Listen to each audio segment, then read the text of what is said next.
संपूर्ण भारत में जन्मे सभी संतों और महापुरुषों को नमन। विश्व रत्न डॉक्टर भीमराव को नमन।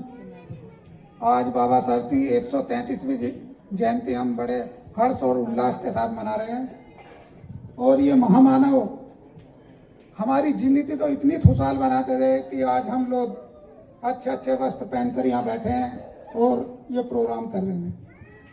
और एक जानकारी और दे दूं मैं आपको, ये भारत रत्न ही नहीं, ये विश्व रत्न इसलिए कहे जाते हैं कि कल से अमेरिका में 14 अप्रैल को शिक्षक दिवस मनाने की घोषणा करी है हमारे राष्ट्रपति ने। तो ये हमारे लिए बड़े सौभाग्य की बात है कि हम ही यह नहीं मना रहे हैं, इसलिए इन्हें विश्व रत्न की उपाधि दी गई है। और मैं अभी जो मेरी नॉलेज में है 196 देशों में कल बाबा साहब की जयंती मनाई जाएगी। 196 सॉरी 197। तो ये महामानव हमारे लिए इतना कुछ करते थे और खासकर महिलाओं के लिए। महिलाओं को बुरा मत मानना, इतना करते रहे हैं कि वो महिलाओं को पता नहीं है कि ये हमारे बारे में क्या किया इन्होंने। जब ये 1919 में अमेरिका में इकोनॉमिक्स की डिग्री ले रहे थे तो ये अपनी यूनिवर्सिटी में गए, तो वहां पे जैसे मेरी बेटी बैठी है अपना जींस टॉप में बैठी है, तो 1919 यानी थे 104 साल पहले की बात है, ये आज की नहीं है, 104 साल। तो उन्होंने कहा कि जब यहाँ की लड़कियां इतना आगे बढ़ चढ़कर हिस्सा ले सकती हैं तो हमारे देश की लड़कियां क्यों नहीं आगे बढ़ सकती हैं।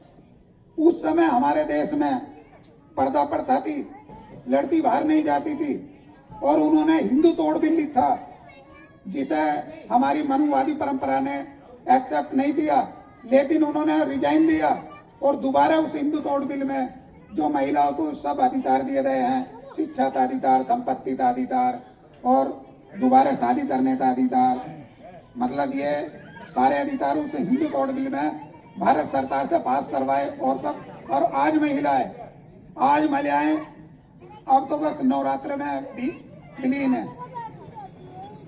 आज का टाइम है, आज मेरे हिसाब से जितनी भी मेरी माताएं बहनें बैठी है यहाँ, मेरे हिसाब से आधे से ज्यादा उनका उपवास होता।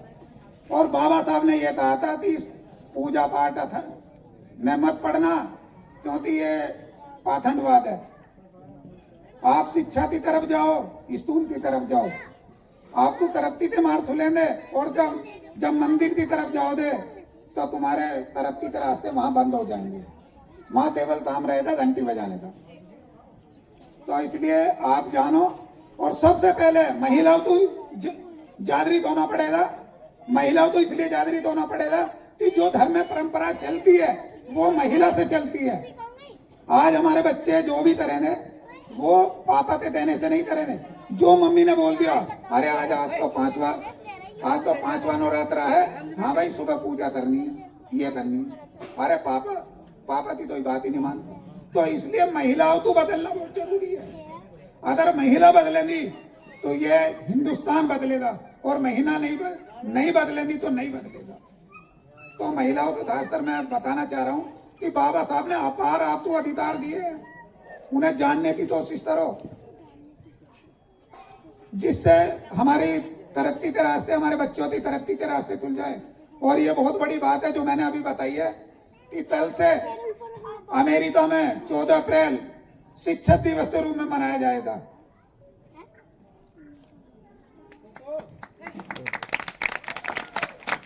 और हमारे सीनियर साथी भी बहुत बैठे हैं यहाँ पे। बाबा साहब ने हमारे लिए इतना अपार वो छोड़ते गए हैं कि हम अपनी तरक्की के रास्ते खुद चुन सकते हैं। तो इसलिए बाबा साहब के बारे में जितना भी कहा जाए उतना ही कम है।